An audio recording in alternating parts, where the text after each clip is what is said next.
Each year, my previous year reading recap is later and later, but better late than never. My 2024 reading recap. And it was pretty blah. I looked back at my videos recapping 2022 and 2023. My 2022 one, it was like newlywed love. Because I had gotten back into reading after 5 years of not reading, and I was just over the moon with my reading experience. 2023, the honeymoon phase ended. Not the best, ups and downs. 2024, we need some counseling. We've hit a rough patch in this relationship. I read 17 books, which, that is absolutely nothing to scoff at. I know. I would be applauding anybody else who said I read 17 books, and I would be over the moon for them. For myself, I'm like, come on, Melissa, get it together. The previous year, I read 2022. In 2023, I read 22 books. And let me check what I did in 22. In 2022, I read 24 books. So we've had a steady decline. I am going to say for this 2024 year, I think it was a couple factors. One, I have steadily been losing time to do things for myself as family obligations and responsibilities are growing. So my morning reading time is getting less and less, and I've had to eliminate some things I do in the morning for myself because I haven't had the time. Like I used to read and do genealogy in the morning before my kids woke up. I don't have time to do genealogy if I want to read, and I literally just had to choose. And where I might have had 40 minutes to read, I'm having 15 to 20 minutes to read. So that was a factor. And because of that, I think I just lost the enthusiasm to read because I'm frustrated that that's happening.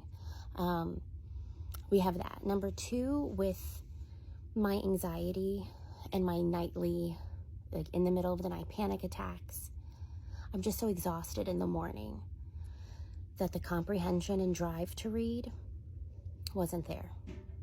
And I would just read maybe a page or two and be done. And this past year, I just didn't choose good books. I tried to do like a physical book and then a Kindle book. As I did that until sometimes my Kindle was dead, so I just picked up another physical book. And I just was choosing a book to choose it. I wasn't reading what it was about and going, hey, this does interest me right now. I was just picking from my box and moving on. I was just choosing a Kindle book and moving on. I wasn't allowing myself to be interested in something. I was just doing it to do it. So that was a problem. And I think those were the problems. I think that was it. I was thinking about what the problems were, and I think that's it. Because sometimes the books I were reading also were frustrating, and they were meant to be frustrating. That was the point. Some of them was because I didn't just care for the author's style, but not enough to stop reading it, that I would just stop reading in frustration. But I just remembered the fourth and major reason was I had a lot of health stuff going on between the abscess on my leg, which I just didn't feel like reading because I was uncomfortable. And then I got sick in June, and then from June to October, somebody was always sick in my family. Luckily, I didn't get it at that time.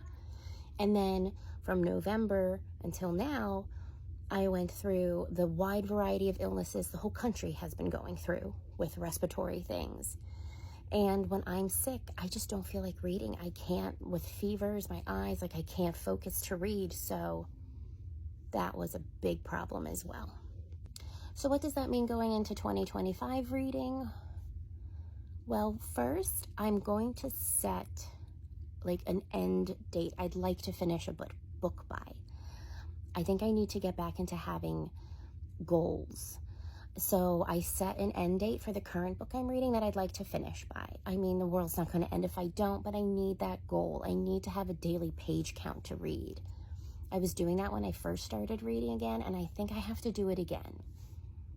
And I don't feel obligated to read. I'm enjoying what I'm reading, so let's hit that 20-page mark or whatever it is.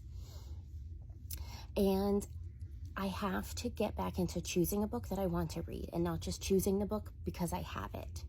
And if that means what I physically own just isn't hitting me, then I'll go to the library. I kept telling myself I can't check out a book from the library because I have so many books that I own to read.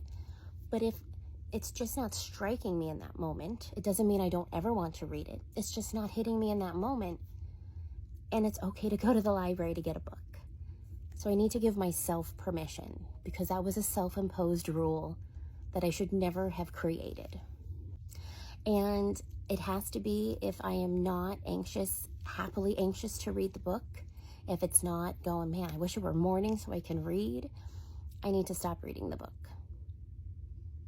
I can't, if the writer is frustrating me or the content of the book is frustrating me and it's not a good frustration that makes you want to finish it, I need to stop reading it. That's just it.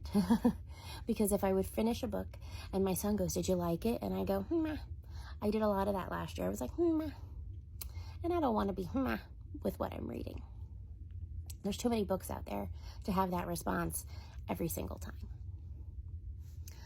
So yeah, if you had any reading goals, did you hit them last year? I did. I always hit a 12-book goal, 1 book a month. I've been doing that since I started setting up goals on Goodreads. And I hit that goal, but it doesn't mean it was fulfilling. So yeah, let me know what your reading plans are for 2025. And up next, I'll show you what I read each month and my little Goodreads stats. And that'll be it for 2024. That chapter is done. And we've started a new one. All right. Happy reading. And I'll talk to you later. Bye.